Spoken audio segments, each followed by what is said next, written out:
Also breaking tonight, word from the White House that President Obama spent an hour on the phone with Russian President Vladimir Putin today.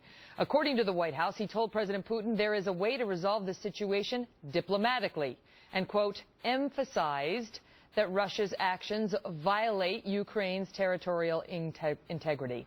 Tonight, 6 F-15 fighter jets have arrived in Lithuania to boost air patrols over the region. And Polish officials are claiming that the United States is sending a dozen F-16s there, although the Pentagon was quick to say no final decisions have been made on that yet. Meantime, a U.S. Navy destroyer is on the move, heading into the Black Sea for what the military is describing as previously planned exercises with allies in the region. This particular ship has a crew of 300.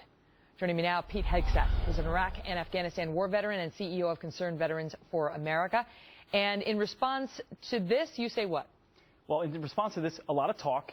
Talk is good, but if your talk isn't backed up by the credible force of we will, if necessary, stop you from doing what you want to do.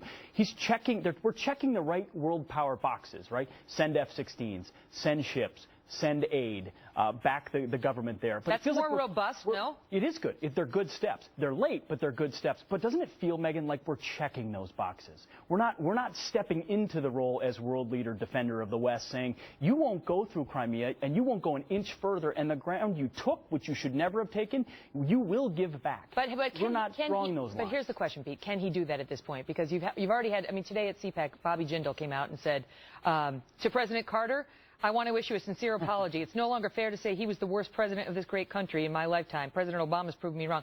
Washington Times also comparing President Obama to President Carter.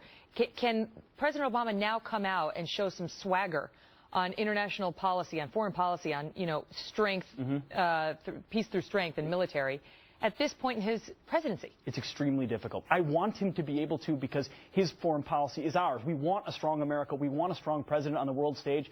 But these outcomes in many ways are baked in.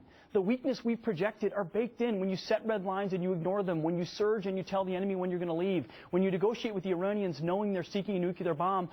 Putin reads every single one of these signals, and that's why he acted the way he did. And we hit reset buttons with him, believing he's some sort of new world leader. This is a strong man, a former KGB operative who sees a zero-sum game that this administration is willfully blind to. They just block it and say, no, this is the 21st century. These 20th century, they're so 20th century. That's what John Kerry said. He said 19th century. My goodness, these are actions that strong powers make, and we should be able to push them back. You mentioned the reset button. I mean, there literally was a moment where Hillary Clinton stood there with her Russian counterpart and pressed a button that was supposed to say reset, but in fact said something else, and we were embarrassed by it.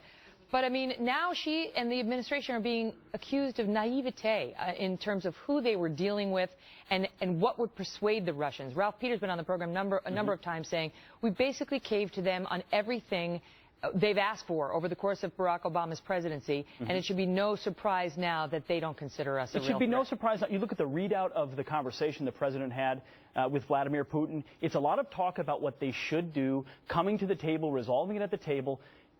President Putin doesn't want to come to the table and find a neat little solution that checks every box we want. He's playing poker, as Gary Kasparov. He said it's not chess, it's poker. He doesn't have a good hand, but he's got a good poker face, and he plays the role well. America has a strong hand, but we don't. This president refuses to play the game and call his bluff and say, you don't have the assets to back up what you're doing. We're the world power.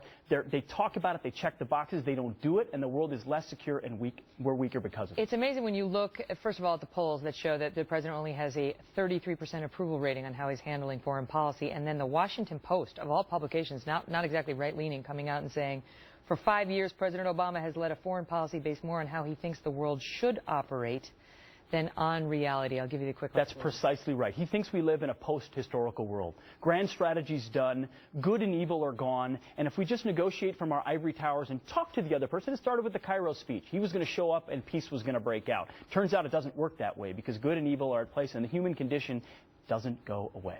Pete, good to see you. Thanks, Megyn.